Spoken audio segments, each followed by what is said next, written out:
Officer থাকলে তাকে নিয়ে কথা ওঠে, প্রশ্ন ওঠে যে এতদিন কেন সে। আর ধন্যবাদ। আমরা পরিচিত এবং মত বিনিময় গুলোতে আমরা দেখছি ভুল তথ্য প্রদান করে অনেক নির্বাচনকে ঘিরে বা গ্রুপে যদি 100 জন সাংবাদিক যদি অ্যাড থাকে বা 50 জন বা যারা অ্যাড থাকে, বেশিরভাগই দেখছি এই গ্রুপ থেকে সাথে সাথে কোনো কিছু নেই।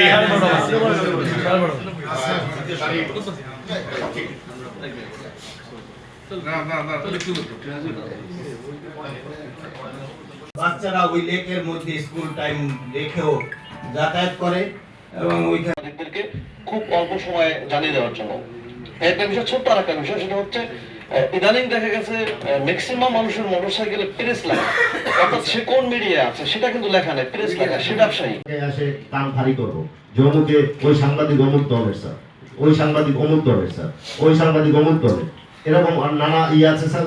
এই বিষয়গুলোকে আপনি আপনার চেয়ার থেকে নিউট্রাল এই ধরনের এটা তো সাংবাদিকের এথিক্সে পড়ে না, কিন্তু আমাদের এখন সাংবাদিক সমাজের অবস্থা হয়ে গেছে।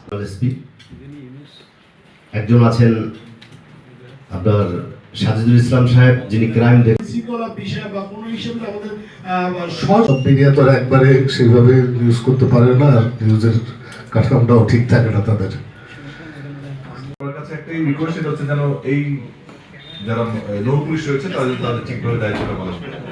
বড় বড় চ্যালেঞ্জ রয়েছে, যে কারণে আপনারা একটি নতুন উদ্যম নিয়ে বাংলাদেশে নতুন ভাবে শুরু করেছেন নির্বাচন, জাতীয় সংসদ নির্বাচন।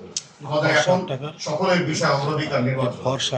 এই নির্বাচনটি আপনাদের পাশাপাশি, পুলিশ প্রশাসনের পাশাপাশি আপনাদের হ্যান্ডস হিসাবে যারা কাজ করবে, অন্যান্য তার মধ্যে সাংবাদিকরা কিন্তু স্যার অন্যতম একটি গ্রুপ বা অন্যান্য সবাই চেষ্টা করবে, লিখতে পারি না, সব কথা সবসময় বলাও যায় না। আমাদের স্যার নতুন এসছেন, এখানে সম্মানিত দুজন অতিরিক্ত পুলিশ সুপার মহোদয় আছেন, যারা তাদের নিজেদের যোগ্যতা দিয়ে ইতিমধ্যে প্রোটোকলকে সুন্দর অবস্থান করে নিয়েছেন। আপনাকে প্রথমে ধন্যবাদ জানাচ্ছি ঐতিহ্যবাহী প্রোটোকল ইসলামের পক্ষ থেকে অভিনন্দন, শুভেচ্ছা। স্যার, আপনি অনেক কথা শুনেছেন। আমরা গণমাধ্যম কর্মীরা এখানে কাজ যারা করি, এখানে আমাদের সম্মানিত সিনিয়র, আমাদের সকলের সিনিয়র কাজী শামসুর রহমান ইকবাল সাহেব রয়েছেন। তার সাংবাদিকতা এখানে অনেক বছর হয়ে গিয়েছেন, প্রায় 50-এর কাছাকাছি ওনারা আছেন। আমার স্যার 35 বছর সাংবাদিকতা এনআইপি আছেন। অন্যান্য সিনিয়র যারা কাজ, অ্যাডভোকেট কাজল বরণ দাস 35 বছর, এখানে যারা আছেন ম্যাক্সিমাম 30, 35, 25 এরকম যারা রয়েছেন। আমরা চেষ্টা করি, আমরা পজিটিভ, আমরা সব স্যারের পরিচিতি আমার 2 মাস ইতিমধ্যে হয়ে গেছে, তো আমার আসলে নতুন করে কিছু বলা নেই। আমরা স্যারকে সময় আমাদের অনেক কথা বলেছেন, স্যার সময় খোঁজ নিয়েছেন ব্যক্তিগত উদ্যোগে, এবং পজিটিভলি উনি একটা মানে রিফ্লেকশন পেয়েছেন। তো আমাদের কিন্তু সেটাই, আমাদের নতুন সাহেব অনেক ডাইনামিক একজন অফিসার, অনেক মিষ্টিভাষী এবং পথ চলা করে, এবং ভবিষ্যতের সামনে নির্বাচনকে কেন্দ্র করে আমরা বিভিন্ন বিষয়ে আমরা সবসময় একসাথে কাজ করব। আপনারা ধৈর্য ধরে এখানে আমাদের আজকে বিভিন্ন কাজ রেখে, সংবাদ সংগ্রহ রেখে আমাদের এখানে এসেছেন, এজন্য সবাইকে ধন্যবাদ।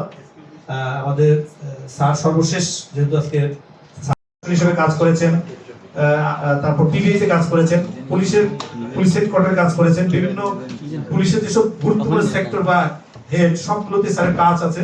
স্যার একটি শব্দ অভিজ্ঞতা সম্পূর্ণ একটি এটা ছাপিয়ে পড়ি। গতকালকেও একটি কমলাপুরে একটি ঘটনায় আমরা সকলে মিলে কাজ করেছি এবং কিছুটা সফলতা পেয়েছি, এবং এটা নিয়ে আরো কাজ চলছে। আমাদের পটুয়াখালীতে মনে করি কোনো ধরনের যেগুলো আলোচিত ঘটনা বা কোনো ধরনের বড় ক্রাইম করার কেউ চেষ্টা করলে কেউ কোনো পার পায়নি, আমরা তাদেরকে অবশ্যই আইনের আওতায় এনেছি এবং সেটাকে আমরা ব্যবস্থা নিয়েছি। আমি আর কথা বাড়াবো না, আমি সরাসরি আমাদের আজকে যে আমাদের নবাগত স্যার জনাব মোহাম্মদ ইউসুফ স্যার আমাদের পটুয়াখালীতে যোগদান করেছেন গত শনিবার 30 তারিখ। স্যার যোগদানের পর থেকে আমাদের আপনাদের সাথে বসার জন্য বারবার আমার কাছে বলেছেন, কিন্তু স্যার সময় পাচ্ছিলেন না, কারণ ঢাকায় একটা প্রোগ্রাম। এবার আমি আপনাদেরকে রিকোয়েস্ট করবো যে আপনারা যে বক্তব্যগুলো রাখবেন, মহান মুক্তিযুদ্ধে যারা শহীদ হয়েছেন তাদেরকে স্মরণ করছি, সেই সাথে স্মরণ করছি আমাদের স্বাধীনতার ধারাবাহিকতায় 24 জুলাই আগস্ট আন্দোলনে যারা শহীদ হয়েছেন এবং বাংলাদেশের স্বাধীনতা সার্বভৌমত্ব রক্ষায় যারা যাদের অবস্থান থেকে অবদান রেখেছেন, সবার প্রতি কৃতজ্ঞতা। কারণ তাদের অবদানের কারণেই আজকে আমি আপনাদের সাথে একসাথে কাজ করার সুযোগ পেয়েছি। সমস্যাগুলি উত্থাপন করলেন, আমি আসলে লিখিত বক্তব্যে যাচ্ছি না, আমি আপনাদের সাথে একাত্মতা প্রকাশ করে আমার মনের কথাগুলি আপনার কাছে বলবো। জন্মগতভাবে আমি একটি শান্তিপ্রিয় সুন্দর সমাজের প্রতিষ্ঠা করি, স্বপ্ন দেখি।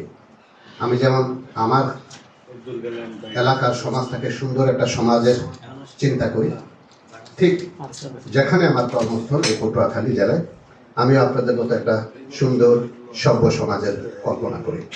আমি যেহেতু একটা সুন্দর সভ্য সমাজের কল্পনা করি, আপনারা যেহেতু আপনাদের এই সমাজকে সুন্দর সভ্য শান্তিপূর্ণ হিসেবে প্রত্যাশা করেন, সেজন্য আপনাদের প্রত্যেকটা কথা আমার অনুভূতির সাথে একেবারেই মিলে গিয়েছে। আমি এই স্বাধীন দেশে জন্মগ্রহণ করেছি বলেই আমি সংক্ষেপে আমার ব্যক্তিগত অবস্থাটা পরিষ্কার করি। যদিও আমার এখানে একটা লিখিত বক্তব্য ছিল, কিন্তু আপনারা এত আন্তরিকতার সাথে